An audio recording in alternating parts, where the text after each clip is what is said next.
Good morning student and Sarvodaya नमस्कार। पिछले class में मैंने आपको बताया था कि नेशनल पार्टीज क्या होती हैं और स्टेट पार्टी क्या होती है और लोकल पार्टीज क्या होती है, इसकी क्या क्या क्राइटेरिया है उस पार्टी को डिफाइन करने के लिए, ये सब मैंने बताया था।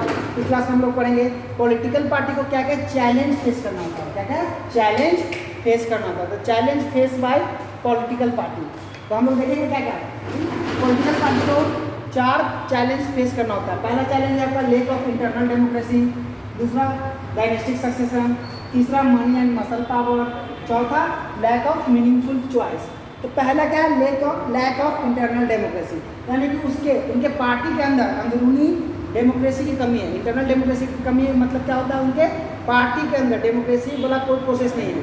इंडिया को बोलते हैं कि हम लोग एक इंडिया में रह रहे हैं, इंडिया एक डेमोक्रेसी कंट्री है, यहाँ पे जितनी भी पॉलिटिकल पार्टी होंगी वो क्या होंगे, डेमोक्रेसी होंगे। बट बोलते तो हैं सब पार्टी कि हम डेमोक्रेसी पार्टी है, हम इंडिया को डेमोक्रेसी बनाएंगे, बहुत बड़ा डेमोक्रेसी बनाएंगे। बट उनके अंदर ही सबसे बड़ा ड्रॉबैक क्या है, पार्टी के अंदर ही इंटरनल डेमोक्रेसी नहीं होती है। जैसे अब समझिए इंटरनल डेमोक्रेसी कैसे नहीं उनके अंदर, तो क्या होता है ना, पार्टी कोई भी पार्टी बना, एग्जाम्पल तौर पर ले लीजिए बीजेपी, क्या है आपका बीजेपी, भारतीय जनता दल पार्टी, तो इनमें भी इंटरनल डेमोक्रेसी है। ये लाख आपको जनता के सामने बोले कि नहीं मेरी पार्टी संगठन है, सिक्योर है, बट इनके अंदर भी आपका क्या है, इंटरनल डेमोक्रेसी की कमी है। फॉर एग्जाम्पल ले लीजिए ये बीजेपी है, इनका जो मेन पावर अभी प्रेजेंट में किसके हाथ में है, नरेंद्र मोदी और अमित शाह। जो चाहते हैं नरेंद्र मोदी और जो चाहते हैं अमित शाह, पार्टी का वही फंडा होता है, वही बोलते भी हैं नेता, जो इनके छोटे नेता जूनियर नेता है पार्टी के अंदर, वो भी क्या करते हैं, नरेंद्र मोदी और अमित शाह को आगे करते हैं और उनके ही आइडियाज़ को लोगों के सामने रखते हैं। तो मेन पावर किसके हाथ में चला गया, आपके नरेंद्र मोदी और अमित शाह के अंदर, अमित शाह के पास। पार्टी का पूरा पावर किसके पास है, नरेंद्र मोदी और अमित शाह के पास। जेपी नड्डा को एक कार्यकारी अध्यक्ष बना दिया गया है, एक मोहरा के तौर पर कि आप अध्यक्ष रहिए, बट जो हम कहेंगे वही वर्क करना है। तो इसी को क्या बोलते हैं, इंटरनल डेमोक्रेसी। आपको छूट नहीं रहेगी, यानी कुछ लोग पार्टी के अंदर, कुछ लोग ऐसे होंगे पावरफुल जो पार्टी को पूरा कंट्रोल करके रखेंगे, और बाकी जो होंगे आपके जूनियर वाले नेता लोग, लीडर लोग, उनको पता भी नहीं होगा कि पार्टी में हो क्या रहा है। क्या पता नहीं होगा कि पार्टी के अंदर हो क्या रहा है। उनको कब पता चलता है, जब वो लोग प्रेस कॉन्फ्रेंस करके बताते हैं कि हमारे पार्टी का ये आइडिया अगले इलेक्शन का मैनिफेस्टो में जाएगा, तब जाके जो जूनियर वाले लीडर होते हैं उनको पता चला कि हाँ पार्टी इस तरह का आइडिया भी लॉन्च करेगी अगले इलेक्शन में। तो इस तरह का लेक ऑफ डेमोक्रेसी से क्या होता है, आपका बीच में कॉन्फ्लिक्ट हो जाता है। टॉप लेवल के लीडर जो ऊंचे पोस्ट पर है, जो लोअर पोस्ट पर लीडर है हमारे पार्टी के, उन दोनों में क्या होगा, कॉन्फ्लिक्ट होगा, मतभेद होना स्टार्ट हो जाएगा कि हमें पहले क्यों नहीं बताया गया, आप डिसीजन क्या क्यों ले लिया डायरेक्ट। फॉर एग्जाम्पल बीजेपी का छोड़िए, कांग्रेस का ले लीजिए, तो जितने भी लीडर हैं आपके, कांग्रेस में आज लीडर क्यों छोड़ के जा रहा है, क्यों, क्योंकि पावर वहाँ पर लिमिट कर दी गई। पावर जितने भी कांग्रेस की, वो राहुल गांधी और सोनिया गांधी के हाथ में ही रहेंगे, या कुछ टॉप लीडर जो उनके करीबी हैं उनको ही पावर दिया जाएगा। बाकी जो उनके करीबी नहीं, उनको डिसीजन लेने का हक नहीं है, उनको पार्टी में कोई आइडिया देने का हक नहीं है। तो ये सब क्या है, सब डेमोक्रेसी की कमी है ना। डेमोक्रेसी में क्या बोल रहा है, सभी आदमी एक समान होंगे, सभी को राइट होगा हर चीज़ करने का, कि वो बोलने का राइट टू स्पीच होगा, राइट टू एजुकेशन होगा, राइट टू इन्फॉर्मेशन होगा, सभी को बोलने का अधिकार होगा, सभी एक समान होंगे। बट कंट्री तो अब डेमोक्रेसी है ही, बट पार्टी जो है तो वो उनके अंदर डेमोक्रेसी नहीं आ रही, इंटरनल डेमोक्रेसी। तो पहला चैलेंज क्या है पार्टी का, कि वो अपने अंदर के इंटरनल डेमोक्रेसी को सही करे, क्या करे, सही करे। दूसरा क्या है, डायनेस्टिक सक्सेशन। डायनेस्टिक सक्सेशन मतलब क्या, सक्सेशन मतलब आपका क्या वर्ड, इस वर्ड है सक्सेशन, इसका मीनिंग आप क्या समझते हैं, सिंपल इंग्लिश में क्या है इसका, रिपीटिशन। यानी कि अगर हम मंत्री है तो अगला बार जब हम रिटायर होंगे तो उस सीट पे मेरा ही कब्जा रहेगा, मेरे फैमिली मेंबर का रहेगा या मेरे बेटे का। अगर हम पटना साहिब से एमएलए बन गए, अगर हम रिटायर हो गए, मेरा उम्र खत्म हो गया, अब एमएलए नहीं बनना है, तो हम क्या करेंगे, पार्टी का टिकट अपने बेटे को देंगे, किसी दूसरे को देने के लिए पार्टी को नहीं करेंगे, फोर्स करेंगे।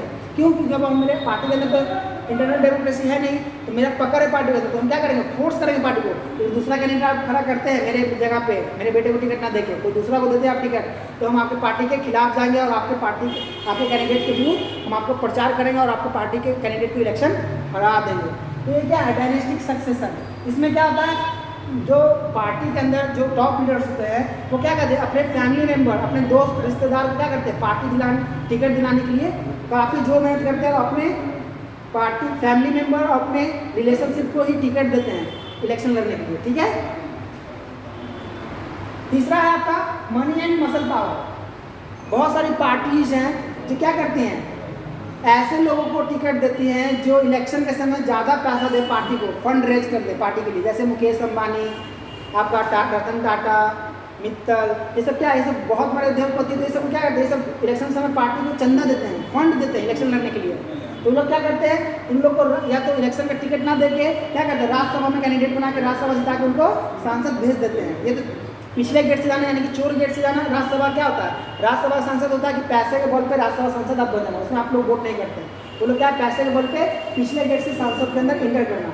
बट ये भी होता है दूसरे साथ, money and muscle power, money के दम पे तो आप राज्यसभा सांसद बन गए। मसल पावर, जब जनरल इलेक्शन होता है तो पार्टी क्या देखती है, किस इलाका में किस आदमी का वर्चस्व ज़्यादा है, किस इलाका में किस पार्टी का वर्चस्व ज़्यादा है। तो आप सोच सकते हैं, तो ऐसे कैंडिडेट को चूज करके पार्टी का भी वोट भी देती है। जैसे क्रिमिनल लोग, मसल पावर क्या है, क्रिमिनल को भी कैंडिडेट बनाते हैं और क्रिमिनल को ही इलेक्शन पार्टी टिकट देती है और उनको जिताती है। सो आप ये देखिए, मनी और मसल का भी बहुत बड़ा एक चैलेंज है कि ऐसा ना हो, पब्लिक क्या कर रही है, ये क्रिमिनल है, मान लीजिए फॉर एग्जाम्पल कोई क्रिमिनल व्यक्ति हमारे कॉन्स्टिट्यूशन में पार्टी उसको seat they the, but public उसको क्या करे, नहीं चाह रही है कि ये गुंडा है या क्रिमिनल, इसको हम न जिताए। बट पार्टी क्या कर रही है कि नहीं, इसका वर्चस्व है, ये इलेक्शन जीत जाएगा, अपने क्रिमिनल गुंडागर्दी करके इलेक्शन जीत जाएगा। तो पार्टी कुछ क्या चाहिए, अपना सीट चाहिए जीतने के लिए, उससे बाहर में जाए जनता का कोई चिंता नहीं होता है। वो क्या करते हैं, मनी जो ज़्यादा पैसा देगा उसको टिकट दे देंगे, हारे या जीते, या जो ज़्यादा पावरफुल है, दबंग आदमी है, उसको टिकट दे देंगे कि वो जीत जाएगा, मेरा पार्टी का वर्चस्व बना रहेगा, तो उसको टिकट दे देगा। उससे पार्टी वाले को क्या आता है, उससे जनता का फिक्र नहीं होता, चिंता नहीं होता, जनता के लिए नहीं सोचता है वो बस अपने, मेरा पार्टी जीते, मेरा गवर्नमेंट रहे और हम अपना करप्शन बना के अपना पैसा कमा के अपने अंदर रखे जेब में। तो ऐसे ही पार्टी बहुत सारे इंडिया में है। तो डेमोक्रेसी से आप रिलेट कर सकते हैं, इंटरनल डेमोक्रेसी के कारण ही ऐसे पार्टी बनते हैं। जिस पार्टी में इंटरनल डेमोक्रेसी नहीं होगा वो पार्टी एकदम स्वच्छ और अच्छा जनता के लिए ही सोच के वर्क करेंगे, ठीक है। तो इंटरनल डेमोक्रेसी के कारण करप्शन बढ़ता है और हम लोग भी करप्ट हैं। आप कभी भी, कोई सरकार खराब नहीं होती, पब्लिक खराब होती है। हम ही तो अपना रिप्रेजेंटेटिव या हम ही तो चुन के जाते हैं सांसद में, तो हमारे से अलग से थोड़ी जाता है, दूसरे अर्थ से थोड़ी ना आता, दूसरे प्लान से थोड़ी ना के सांसद में जाता है या प्रधानमंत्री बनता है। हम लोग का जैसा ही आम जनता आगे जाता है, तो हम लोग खुद करप्ट है, तो हम लोग चुन के जाएंगे रिप्रेजेंटेटिव को, रिप्रेजेंटेटिव सांसद बनाएंगे, तभी तो हम लोग करप्शन करते हैं। वो अलग से थोड़ी नहीं है। तो अपने आप को चेंज कीजिए, क्या कीजिए, अपने आप को चेंज कीजिए, तभी जाके गवर्नमेंट चेंज होगी। तो आप सोचते हैं कि सरकार खराब है तो ये गलत है, आदमी खराब होता है। आप खुद सही हो जाएगा तो सरकार भी सही हो जाएगी। लास्ट आइए, लैक ऑफ मीनिंगफुल चॉइस। तो मीनिंगफुल चॉइस इसमें क्या है, पार्टी क्या करता है, वोटर के चॉइस में सब जगह टिकट नहीं देता। कोई ऐसा सीट होता है जहाँ पे पब्लिक की डिमांड पे टिकट दिया जाता है, बट सभी जगह पे नहीं। कोई ऐसा सीट होता है जहाँ पे पब्लिक की ज़्यादा डिमांड होती है, वहाँ पे देखा जाता है कि नहीं, हम पब्लिक के अगेंस्ट जाएंगे तो मेरा कैंडिडेट हार जाएगा। तो वो क्या करते हैं, पब्लिक जिस कैंडिडेट का डिमांड करती है उसी को टिकट पार्टीज देती है। अदरवाइज नहीं तो पब्लिक हल्ला करते रहे, वो अपने मनपसंद का पार्टी कैंडिडेट उतार देती है। फॉर एग्जाम्पल आप देख सकते हैं, इलेक्शन जब आता है तो बहुत सारे नेता एक पार्टी में छोड़ के दूसरे पार्टी में चले जाते हैं। तो ऐसा क्या आता है कि वो वर्क कर रहा है 5 साल के लिए अपने कॉन्स्टिट्यूशन में, अपने एरिया में, और पार्टी उसको टिकट ना दे किसी और को टिकट देती है। तो पब्लिक के पास चॉइस नहीं होती है, तो पार्टी क्या करती है, मीनिंगफुल, पार्टी के पास कभी मीनिंगफुल चॉइस नहीं होती, वो सही आदमी को नहीं उतार पाता, उसकी भी कमी होती है कि पब्लिक के डिमांड के अनुसार वो कैंडिडेट नहीं उतार पाता है, ठीक है। अब हम लोग आगे पढ़ेंगे, अगला टॉपिक है रिफॉर्मिंग पॉलिटिकल पार्टी। अगला टॉपिक क्या है, reforming political party.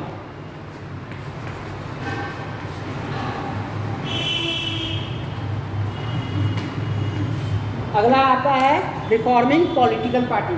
Political party में ऐसे क्या क्या लॉ बनाया जाए जो उनको बचा सके, उनको खत्म होने से बचा सके। तो ऐसे बहुत सारे इंडियन इलेक्शन कमीशन ने लॉ बना रखा है पॉलिटिकल पार्टीज के लिए कि वो उसका मिसयूज ना कर पाए, अपने पावर का, अपने पैसे का मिसयूज पॉलिटिकल पार्टी ना कर पाए और फेयर इलेक्शन कर पाए। तो पहला क्या होता है, आप देख सकते हैं अभी रिसेंट एग्जाम्पल हमारे इंडिया का ही, राजस्थान।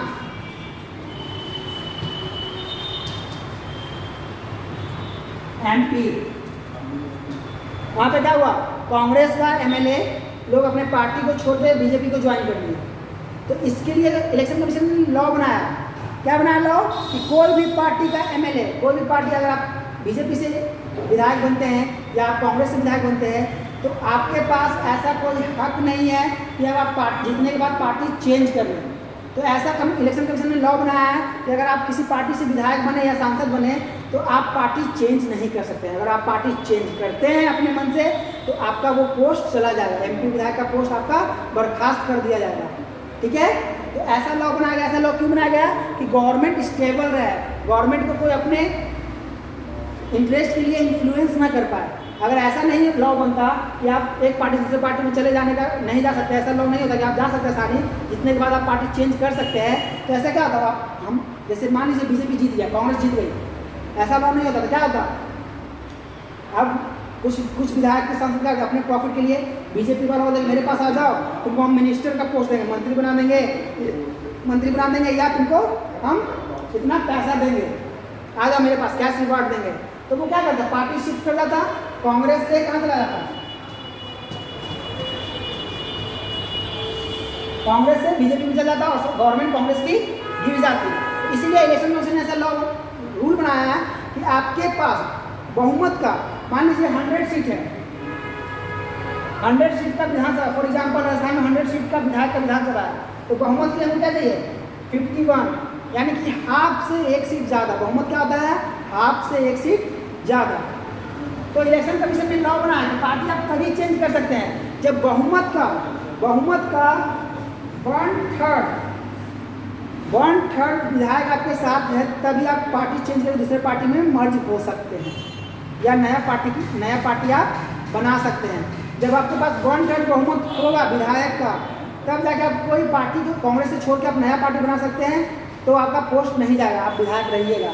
अगर आपके 1/3 विधायक आपके सपोर्ट में नहीं है और पार्टी आप छोड़ रहे हैं, तो आपका विधायक का पोस्ट चला जाएगा।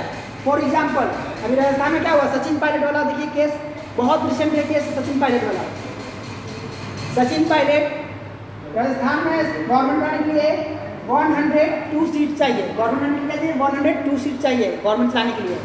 ठीक है, सचिन पायलट बोल रहा है कि मेरे पास 22 विधायक है। कितने, 22 विधायक। तो ये टोटल विधायक का, ये बहुमत के विधायक का 1/3 तो नहीं है, इसीलिए सचिन पायलट डिजाइन नहीं कर रहा, पार्टी चेंज नहीं कर रहा। और वो पार्टी चेंज करेगा तो सचिन पायलट का पोस्ट तो जाएगा ही जाएगा, साथ ही साथ उनके सपोर्ट में जो विधायक उनका भी पोस्ट चला जाएगा। विधायकी का जो अलग सर्विस मिलता है ना, वो सब खत्म हो जाएगा। वो क्या हो जाएंगे, इलेक्शन उनको फिर से री इलेक्शन करा के फिर से वहाँ इलेक्शन जीतना होगा, उनका वो रद्द कर दिया जाएगा विधायक का पोस्ट। इसलिए सचिन पायलट ने क्या किया, किसी पार्टी के साथ मर्ज नहीं किया, बट उन्होंने क्या किया, विरोध स्टार्ट कर दिया, अशोक गहलोत के खिलाफ विरोध स्टार्ट कर दिया। क्यों, ऐसा क्यों किया, अगर इनके पास यही 31 होता, क्या होता, 32 होता, 32 विधायक होता, तो वो तुरंत पार्टी चेंज करके बीजेपी के पास चले जाते हैं और मुख्यमंत्री बन जाते हैं। क्यों, क्योंकि उनके पास 1/3 क्या है, 1/3 आ जाता, बहुमत का 1/3 उनके पास आ जाता या नए पार्टी बना लेते हैं। तो न ये लॉ बनाया गया कि आप पार्टी कब चेंज कर सकते हैं, जब आपके पास बहुमत का 1/3 विधायक सांसद हो तो आप पार्टी चेंज कर सकते हैं, आपका पोस्ट नहीं जाएगा। अगर नहीं है तो आपका पोस्ट चला जाएगा।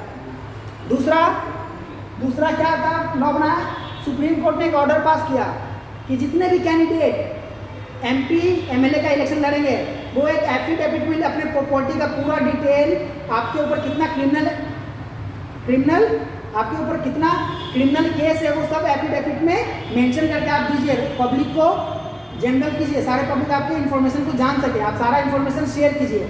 अगर आप सही से इन्फॉर्मेशन नहीं देते हैं, इलेक्शन जीतने के बाद या नॉमिनेशन करने के बाद जांच में आप पकड़े जाते तो आपका पोस्ट चला जाएगा, आप इलेक्शन नहीं लड़ सकते हैं। इससे क्या फायदा होगा कि क्रिमिनल लोग इलेक्शन नहीं लड़ सकते हैं, तो ये आपका जो मसल पावर था, मनी एंड मसल पावर, वो चैलेंज जो पॉलिटिकल पार्टी का था वो खत्म हो जाएगा। तो इसलिए सुप्रीम कोर्ट ने एक ऑर्डर पास किया और लॉ बनाया इस पर कि आया से ज़्यादा संपत्ति है, इलेक्शन लड़ने से पहले आपको संपत्ति का ब्यौरा देना पड़ेगा, यानी प्रॉपर्टी का ब्यौरा देना पड़ेगा, इलेक्शन लड़ने से पहले आपके पास कितना संपत्ति था। जिससे क्या होगा, आप 5 साल रहे एमपी या विधायक तो आपने कितना पैसा कमाया। ठीक है, तो ऐसा रूल सुप्रीम कोर्ट ने पास किया कि इलेक्शन लड़ने से पहले आपको एफिडेविट में अपने प्रॉपर्टी, क्रिमिनल केस, आपके पास क्या क्या है, वो सारे जनरल इन्फॉर्मेशन आपको एफिडेविट के थ्रू आपको जमा कराना होगा इलेक्शन कमीशन में। ये रूल पास किया गया। ठीक है, सो ये चैप्टर आपका खत्म हो गया बच्चों। पॉलिटिकल पार्टीज आप इसको अच्छे से पढ़िए, क्वेश्चन आंसर को अच्छे से कीजिए, इसको लर्न कीजिए। ठीक है। मैं फिर से बच्चों से अनुरोध करता हूँ कि घर में रहें, सुरक्षित रहें। और भी बहुत सारे लॉ इलेक्शन कमीशन ने बनाया है जो आप अपने मेरे नोट्स में पढ़ सकते हैं, ठीक है। और कभी भी कोई सरकार खराब नहीं होती, पब्लिक खराब होता है। अगर पब्लिक सही होगी तो सरकार भी सही रहेगी, ठीक है। मैं फिर से बच्चों से अनुरोध करता हूँ कि घर में रहें, सुरक्षित रहें। धन्यवाद।